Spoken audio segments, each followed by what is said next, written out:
Hello दोस्तों, कैसे हो आप सभी लोग। आशा करता हूँ आप लोग स्वस्थ मस्त तुम जबरदस्त होंगे। इसी के साथ ही दोस्तों आप सभी का आपके यूट्यूब चैनल मीन पॉइंट 2.0 में स्वागत है। तो चलिए दोस्तों, आज हम फिजिक्स यानी भौतिक विज्ञान के एक मोस्ट इम्पॉर्टेंट चैप्टर ओम का नियम यानी ओम्स लॉ के बारे में अध्ययन करेंगे, जो किसी भी परीक्षा की दृष्टि से अति महत्वपूर्ण है। तो दोस्तों वीडियो को पूरा देखिएगा, बिल्कुल भी स्किप मत कीजिएगा और वीडियो को एक लाइक जरूर कीजिएगा। तो चलिए दोस्तों, बिना समय गवाए वीडियो शुरू करते हैं।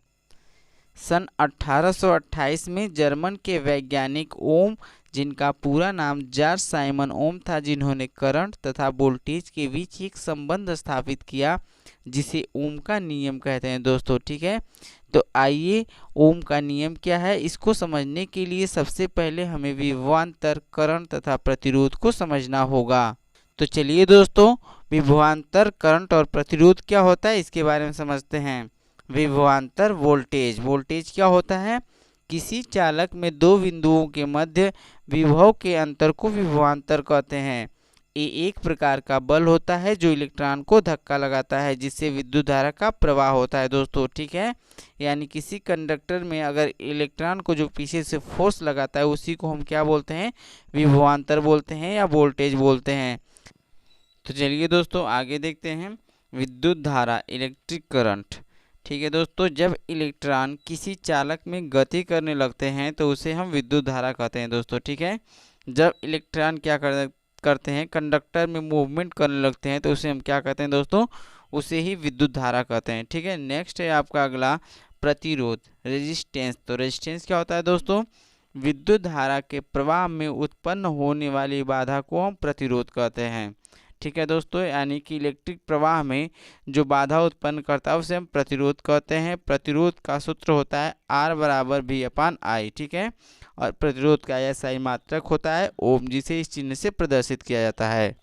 तो चलिए दोस्तों, इस हम चित्र के माध्यम से समझ लेते हैं कि वोल्ट रेजिस्टेंस और करंट को कैसे रोक के रखता है। ठीक है, रेजिस्टेंस जो है एक चालक में करंट को रोक के रखा है और पीछे से वोल्टेज क्या कर रहा है, उसे फोर्स लगा रहा है। जैसे कि हमने परिभाषा में बताया है दोस्तों कि जो वोल्ट होता है वो क्या होता है, एक फोर्स होता है जो करंट को क्या करता है, धक्का लगाता है।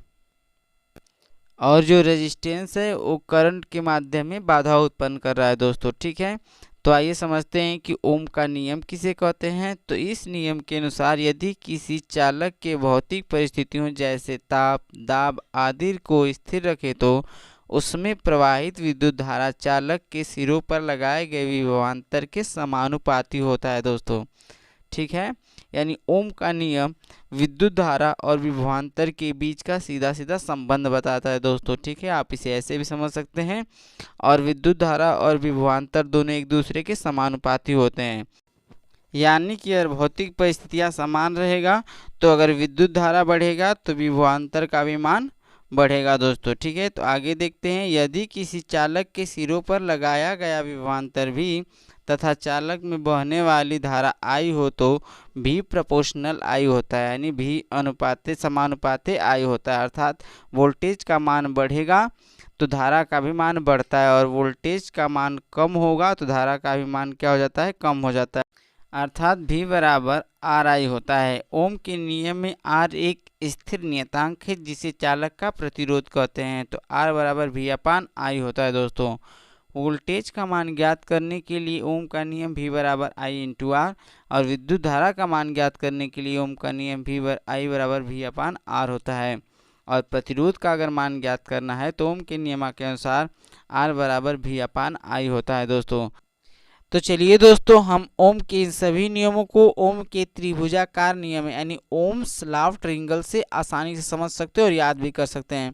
अगर हमें वोल्टेज का मान ज्ञात करना है तो V बराबर I/R पहले वाले में होगा, और सेकेंड वाले चित्र में अगर हमें धारा का मान ज्ञात करना है तो I बराबर V/R होगा, और तीसरे वाले चित्र में अगर रेजिस्टेंस यानी प्रतिरोध का मान ज्ञात करना है तो R बराबर V/I होगा दोस्तों। इस प्रकार हम इसे आसानी से याद भी कर सकते हैं दोस्तों। ठीक है, आगे है, अगर हम इसे चित्र के माध्यम से समझना चाहें इस प्रकार तो V बराबर I/R वोल्टेज ज्ञात करने के लिए है। ऊपर है अगर ओम यानी रेजिस्टेंस ज्ञात करना होगा तो R बराबर V/I होगा। ठीक है, अगला है आपका, इसमें I यानी करंट धारा ज्ञात करनी होगी तो I बराबर V/R होगा। ठीक है दोस्तों, इसे हम इस प्रकार भी समझ सकते हैं। आगे दोस्तों हम इस नियम से संबंधित कुछ न्यूमेरिकल यानी अंकिक प्रश्न हल करते हैं। तो क्वेश्चन नंबर पहला है, उस बल्ब का प्रतिरोध ज्ञात कीजिए जिसमें 2 एम्पियर की धारा प्रवाहित करने पर 220 वोल्ट का विभवांतर उत्पन्न हो। ठीक है, जैसा कि दिया गया है विभवांतर V बराबर 220 वोल्ट और विद्युत धारा I बराबर 2 एम्पियर यानी 2 एम्पियर, तो प्रतिरोध का मान ज्ञात करना है दोस्तों। ठीक है, तो आइए इसे हल करते हैं। ओम के नियम से R बराबर V अपान I होता है।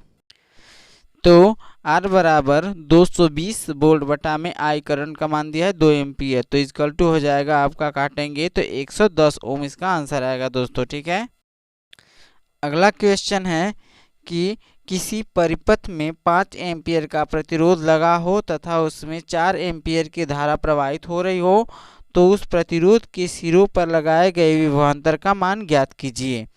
जैसे कि दिया गया है धारा I बराबर 4 एम्पियर यानी 4 एम्पियर और प्रतिरोध R बराबर 5 ओम यानी 5 ओम और विभवांतर V बराबर क्या होगा दोस्तों। ठीक है, इसका हमें मान ज्ञात करना है।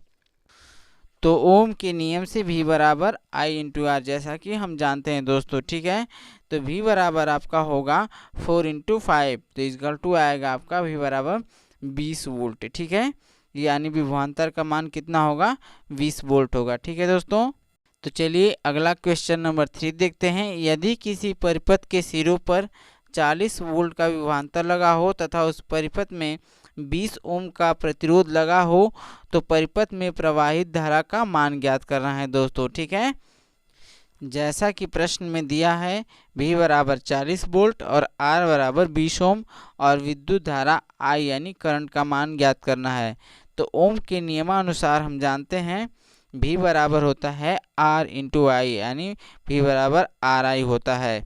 तो I बराबर हम यहाँ V अपान R कर देंगे और I बराबर हो जाएगा 40 बटा के 20 यानी 40 अपान 20। तो I बराबर हमारा आएगा मान 2 एम्पियर। ठीक है, यानी हमारा विद्युत धारा का मान कितना आएगा, 2 एम्पियर आएगा दोस्तों। ठीक है, तो इस प्रकार दोस्तों आज हमने ओम के नियम को और उनके कुछ अंकिक प्रश्नों के बारे में अध्ययन किया जो किसी भी परीक्षा की दृष्टि से अति महत्वपूर्ण है दोस्तों। ठीक है, तो प्लीज़ वीडियो को लाइक कीजिए, कमेंट कीजिए और ज़्यादा से ज़्यादा शेयर कीजिए।